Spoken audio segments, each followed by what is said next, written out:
So you're supposed to be ashamed, right? In public here. Being 53 years old and having man titties. We're supposed to like fit into some weird archetype that doesn't exist, right? Some weird archetype. See the man titties? See the man titties? See those man titties? See those hangers?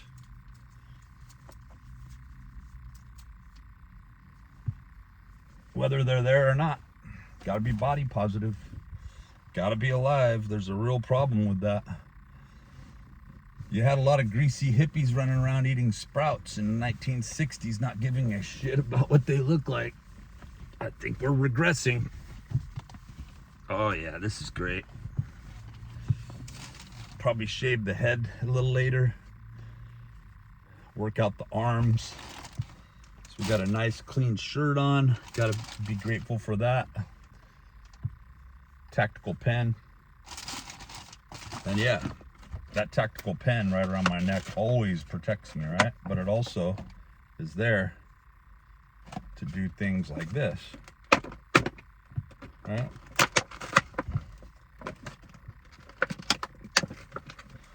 Better than a knife, and nothing that would be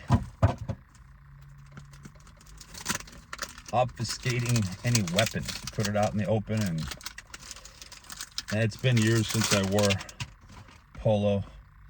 This takes me back to the trauma of my boarding school days. And yeah, that is some real trauma. And I got kicked out of there promptly. Nice big bottle of polo. Ugh. Bad memories. Good smell. It smells like team spirit. Gonna have to change up the socks. And this is just kind of a ride share. Ooh, I got pockets. I'm a fat ass with tits and pockets. Isn't that great? And I've been wearing the same socks for a bit now. They're wool, so I really wanted to, but these ones are ankle highs. And for future stank, I'm gonna be using 2 pairs of these socks for cushion. Let's spray a little bit under here. It'll die off, but I'll tell you, they watered this shit down a lot more than it used to be. It's definitely just not as potent. Nothing is as potent. Nothing's as impotent. And today we're gonna be doing the same thing. We're gonna be hitting multiple muscle groups. Throw those into the dustbin. Nah, we gotta keep those. A friend of mine bought those for me. And I've been through some hard times, but the hard times that I've been through could have been avoided if I was a sellout. Not a sellout. I'm not gonna sell out. I'm pissed off.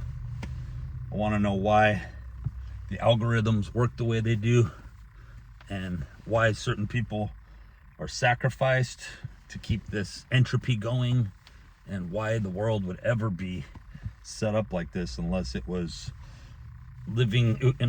some civilization that knew that the cradle of civilization itself would be in complete and total demise.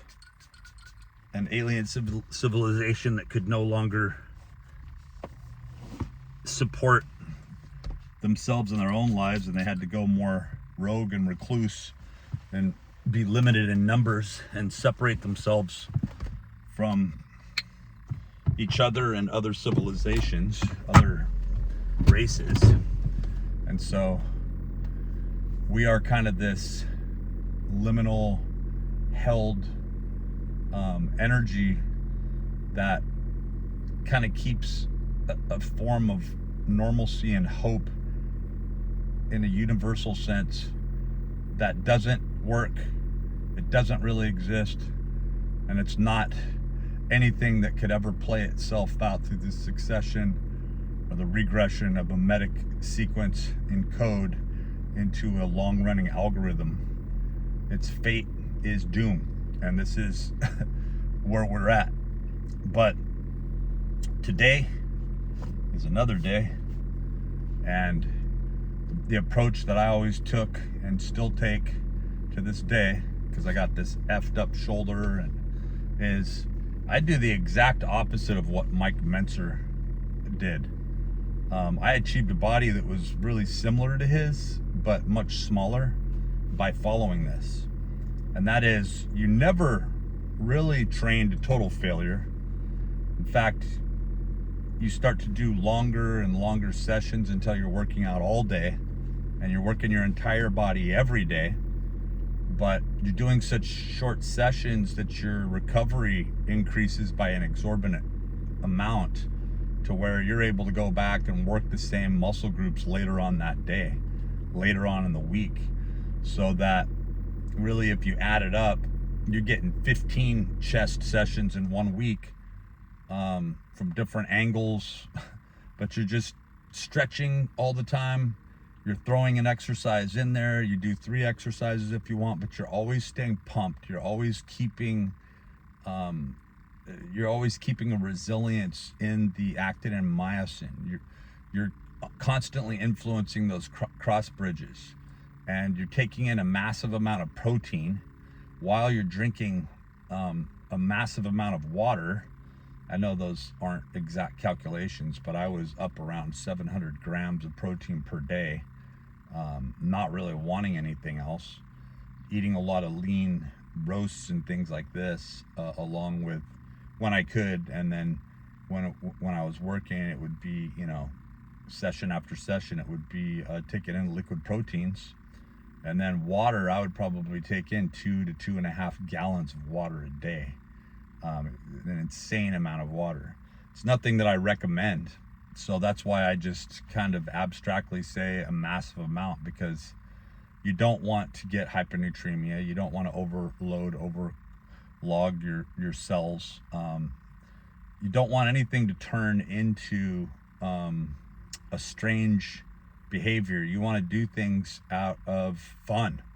And so when you want to adjust that diet, when you no longer have the taste for a cheeseburger or cheap ass food, or you can afford to do things like, getting the proteins of your choice and being able to get in all the supplements that you need and so forth, and you can have the time to be able to train all day, all through the day, then that's great.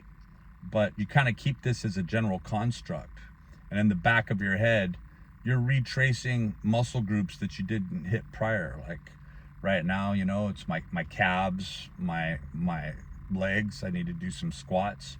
But with the method that I use, I'll just intermittently go do 1 or 2 sets of squats with a moderate weight, maybe push it up to near failure, and then chill out, go drink a little water, maybe make a couple phone calls, come back and hit some heavy arm curls. Keep it systemic, keep the blood flow going. Don't follow any sort of applicable ardent methodology. But do I think that going on like a typical Monday, Wednesday, Friday plan at a certain time was the right thing to do? Yeah. Do I think that doing heavy bench presses, squats, bent over rows gave me a good base that my body can rely on and go back to now, that affected my motor neurons for the rest of my life? And having done it for years and challenging myself and pushing myself, absolutely. And so it gives you a good baseline. But my point is you could just jump right in today and just do the exercises that make you feel good, be body positive, and just roll with that. Eat what you want, love yourself no matter what. If you got 3 rolls on your stomach, or you want to entertain having a 6-pack for a little while, don't hate yourself when you just suddenly decide, you know what, I'm a nomad. And I feel like the more healthy thing to do is eat this cabbage and cruciferous vegetables because it's winter time, and I feel like eating more fats along with that.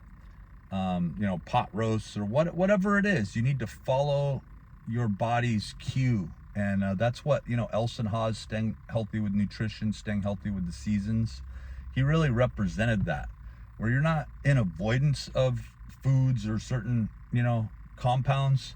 Your body is going to tell you the direction to go in, and it's better to start listening to that, but also be around the available resources, you know. So anyway, we will catch up with you later.